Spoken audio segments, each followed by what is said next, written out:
are you on the last few days of your Thailand visit and iniisip mo kung may mga nakalimutan ka pang magagandang lugar na puntahan or masarap na restaurant? Don't worry no more because today we're gonna bring you along on our visit to 2 Michelin star restaurants and sasabihin namin sa inyo kung sulit ba kumain doon o hindi. Kakain tayo ng 3,000 pesos worth of omelette and we'll let you know kung talaga bang worth it siya. Dadalhin din namin kayo sa mga murang souvenir shops and really cool spots kung saan kayo pwedeng kumuha ng one-to-sawang photos. So, para yung mga pagbibigyan ko, Bumait. mawalan yung mga masasamang hindi layuan na mga masasamang skill. O tara na, sama ka! 52 chances, let's go. Hey! Pack up the car, hit the road. Good food, big laughs, friends in tow. 52 weekends, make them glow. Oh! 52 chances, let's go. I know you're waiting till the morning. Welcome to our Day 6 Thailand experience. And our first agenda for today is hanapin ang mga sikat na Michelin-starred restaurants and tikman ang mga pagkain nila. Our first stop is J5 Restaurant. Wanna look back, do I bring your heart? From the outside, it actually looks like a simple street-side restaurant. Pero once you see the food being cooked, you'll understand why people come here from all over the world. Fun fact, J5 became the first street food vendor in Bangkok to receive a Michelin star, which really put Thai street food on the international food map. We're in J5 Kitchen. And what's interesting is that despite the Michelin star, the place still keeps its simple, traditional street food setup. So yes, medyo pricey siya compared to typical street food, but you're not just paying for the food. You're also getting to experience one of Bangkok's most iconic food spot. Now I get this moment, conversation, and tonight Ang laman ng bayong. Ay, crap, ang laki. Hindi laman talaga ng... Okay, so, fine. Worth it yung presyo. Wait sila. Oo. So, we're tasting the famous crab omelette, no? Tama ba? Crab omelette to? Yes. Crab omelette. From J5 Kitchen, cooked by J5. Famous chef with goggles.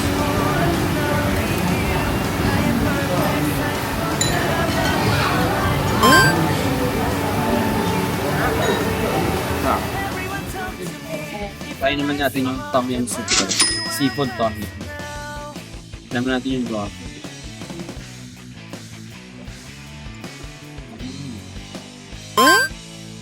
It's not too spicy. Tom yum is like sinigang, no? Like with that. Sarap dito.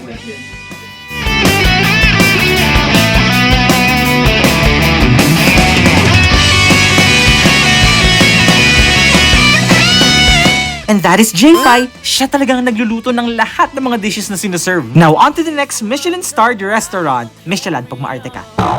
do I want it? Somebody to help me evermore. Can you heal me from the... Here sa Tipsamay. Tipsamay. Tapos parang pad thai yung specialty nila. One of our friends recommended it to us, so we're trying it. Kapag mali siya, ipapabash na siya. Anong pangalan ng kaibigan na yun? Si Armin Clement, si Ace. 一直去 wonder how I leave you. There's no twist my Ano love. yan? Minute Maid ba yan? Ano? Pressure processing. Paano ba ito pre-nation? Tinanong kung anong mga next plan in life. Hindi siya ano, no? Hindi siya smoothie. Pero pure siya. Parang siya yung Gina na mango juice. Oo. Parang Gina.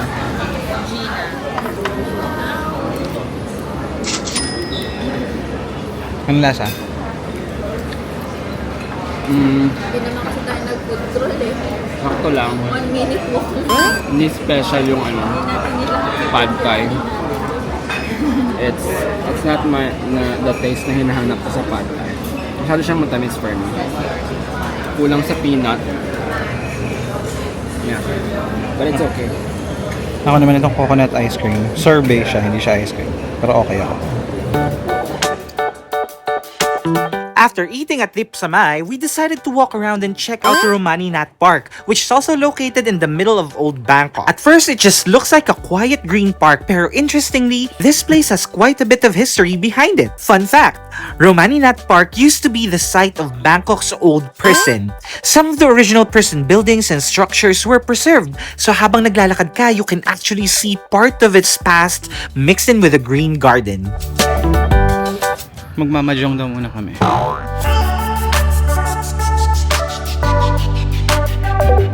After a bit of eating and walking around, nakakatuwa rin naman yung umupo muna kayo at mag-wind down lang ng konti.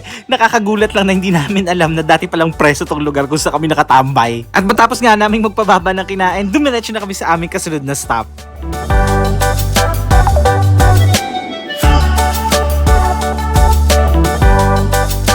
Welcome to the Icon Siam. In a small.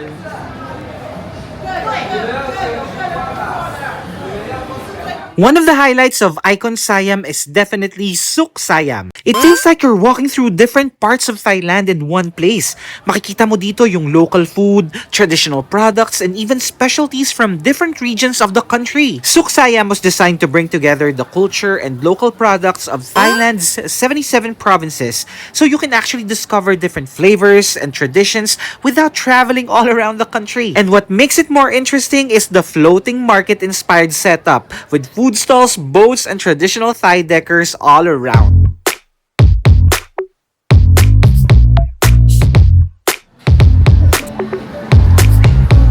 I'm smooth, I'm classic. Can't look, but you can't have it. Got that good, good magic. I hook you like a magnet. They say, ooh, Americano. 50 lang. Malaki kaya? Kaya nga eh, sana masarap. Ang mura eh. Baka gaya nung kahapon sa Chinatown. party. I wanna scream and shout. Yung parang parang kagaya sa atin, yung tostado ba? Basta may kagaya nito sa atin. Keep moving our feet. Life is better when we dance together. Easy like a hot summer night. We're not young forever, so it's now or never. Gonna have the time of, gonna have the Nasaan ka time of ngayon? our life. Ooh. I'm here in Icon Siam. Because you're an... What? Icons. Icons. Ano yung binili mo kanina? May binili ka eh, di ba? Pakita mo. Mga insenso. Para yung mga pagbibigyan ko. Bumait. Yes. Bumait, mawalan yung mga masasamang hindi layuan na mga masasamang spirit. Pwede bang pangalanan mo yung mga yan? Kasi lately nilalapitan kami ng masasamang espiritu eh. Pangalanan mo yan? Nilalapitan kami yung pangalan. Grabe siya. Yes. Tapos, may binili ka pa eh. Para sa iyong... Ay, meron ako mga ano, teka. Bumili ako na passport holder. Yan, meron na siyang lalagyan. So cute. Aso, airplane, Pilipinas, kahit mahirap mahalin ang Pilipinas. At meron ka ding hikaw, pero tsaka na yun. Nasa bag ko eh.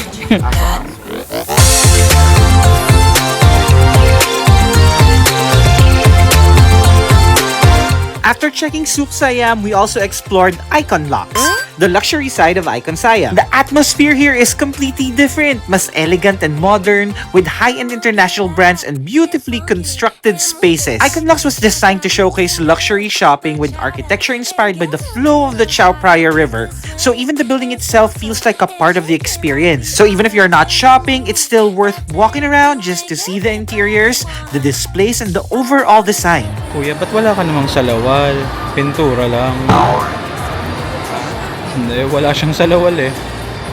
Paint lang, ganun. Puso yan, dapat paint lang sa lawal mo. Talaga ba? Gagawin ko yan one of these days. Together, easy like a hot summer night. We're not young forever, so it's now or never.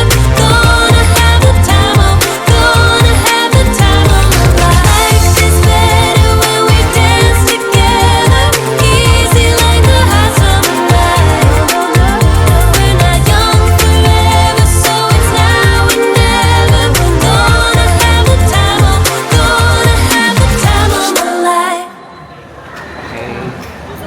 magpapagod ulit kami. So magkakape ulit kami. Pangalawa pa lang naman for the day. Pangalawa pa lang. Oo. And we're gonna have the cheesecake. Hopefully masarap. And their brownie. We're trying beard papas.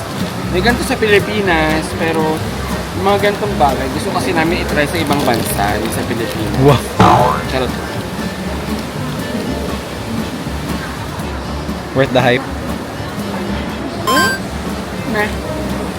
Mas masarap pa rin yung cream puff sa Baguio. There were a lot of displays to marvel on. For example, this waterfall na nagsasprout ng iba't ibang mga design to their really magnificent rooftop. Kahit saan ka malingat, there's an opportunity to take a really good photo.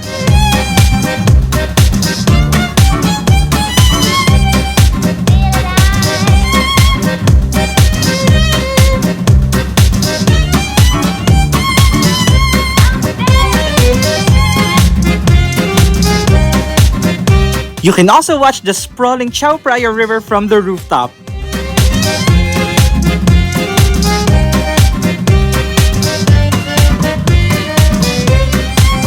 The mall also featured one full level dedicated for an art exhibit for local artists. And mind you, libre siya. Kaya nga eh. Mga gamit. Ang galing. Ay na mga images of things. Like, for example, ito fur yung rabbit.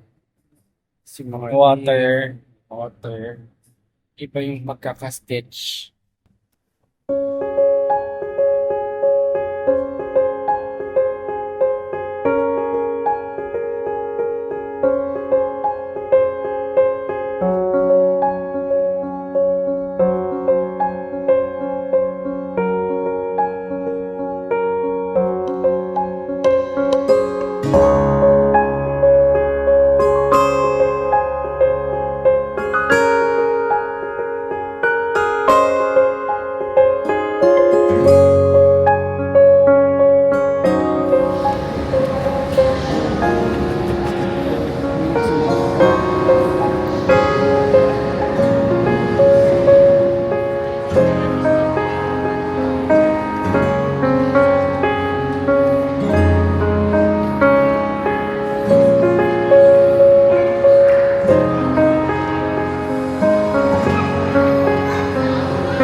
Humihinga siya, ayun o. Look. Gumagalaw yung tayo.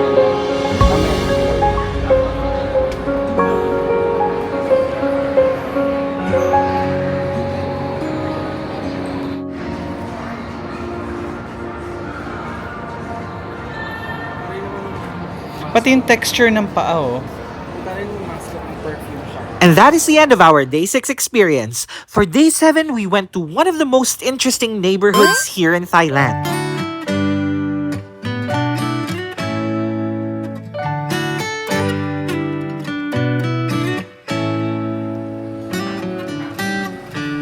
Lost in your eyes, under your spell. Oh, it's like we've always known it. Anong pupuntahan natin ngayon? Anong pangalan nun? Talat Noy. Talat Noy. Parang ano siya. Old Bangkok. Old Bangkok. Can we take our time? Mga graffiti yung ano. I wanna savor us. Eto na pala yun eh. Talat Noy na to. Every thought on my mind of you and I getting together. Gotta tell ya, I gotta tell ya. Hindi uso yung Michelin logo. Michelin man mismo ang nilagay.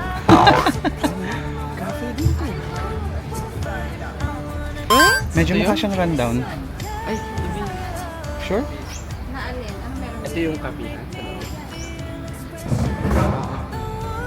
This feeling forever. Oh, I'll never be the same.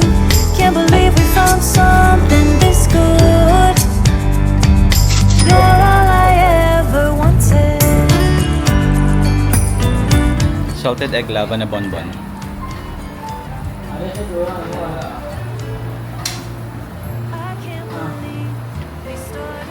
It's different.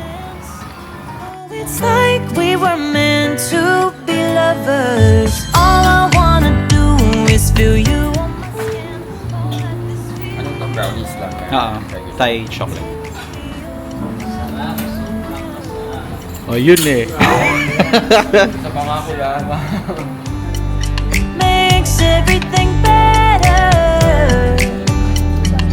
You were just on my mind. Now Napa-PMS mo na ba yung kotse mo? Ayos na siya. tell ya, I gotta tell ya, I wanna love ya, I wanna love ya. So come on over, I wanna touch, kiss ya. The way you make me feel is precious. I want this feeling forever. Oh, I'll never be the same. Can't believe we found something this good. You're all I ever wanted. Gotta tell ya, I gotta tell ya, I wanna love ya, I wanna love ya. So come on over, I wanna touch, kiss ya. The way you make me feel is precious. I want this feeling forever. Oh, I'll never be the same. Can't believe we found something this good. You're all I ever wanted. All I ever wanted. Lasagna. Mushroom and cheese. With ham. Ito ay mocha coffee. And this is Americano with calamansi. Dark calamansi. Dark calamansi. Hindi lang basta calamansi. Dark. Dark calamansi. Talatnoy feels completely different. Narrow streets, old shop houses, colorful street arts, and hidden little cafes everywhere. Talatnoy has been home to a large Chinese community for generations, which is why you'll see a mix of Chinese heritage, old Bangkok architectures, and modern street art throughout the neighborhood. One of the things that we enjoyed most was just walking around and discovering random murals, old buildings, and unique corners along the way. It's not really about one big attraction here. The whole neighborhood itself is the experience.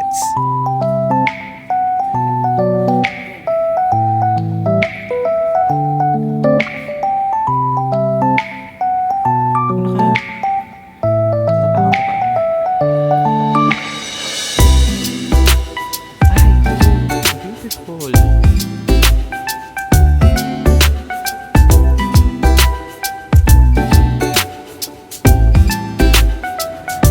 Ayan, ang daming photos ng mga artists, I believe. Graffiti, photos. And when you get here sa labas, you will see this lovely street.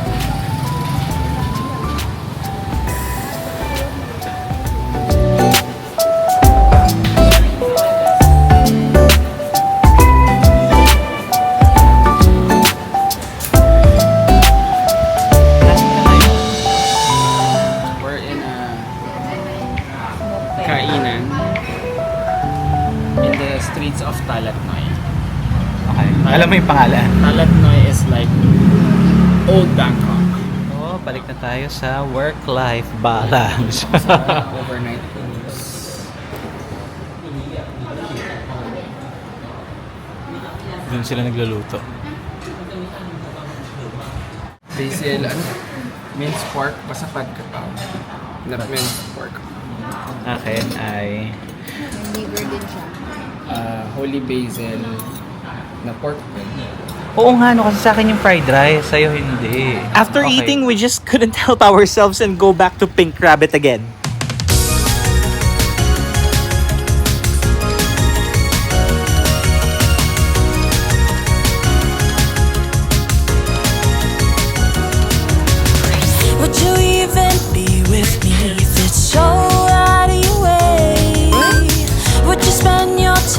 Nagdi-dispose na nga po kami ng barya, no? After eating, we went to MBK Mall and Chatuchak Night Market to buy some pasalubongs.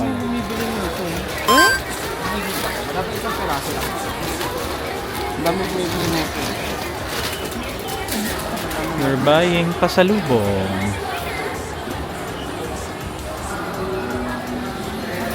Saan natin nakita yung kape-kape dito, no? Hindi ko, dyan yun eh, pero ano yun eh, Parang milk konti pa lang tea. siya. Hindi pa siya yung main, gano'n. Oo. Side lang siya, promotion. Anything we ever wanted. 'Cause why would we even not wanna even try? When this world is everything we wanted, right? Bumili siyang kikiam. Ako, buka juice. Ito na mga pinamili namin. Marami yung mga shirt. Ano ang mga laman yan? Hindi ko na alam, basta puno yung malito. Charot. And that's a wrap for our Thailand trip. From exploring the temples and historical places, trying different Thai food, walking around the busy streets, hanggang sa discovering places we didn't even know about before this trip. Ang dami talaga naming experiences na may uuwi. What I really liked about Thailand is how you can see the old and the new existing together.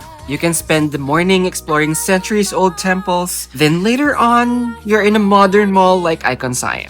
And at night, you're eating street food at a busy night market. Every day felt different.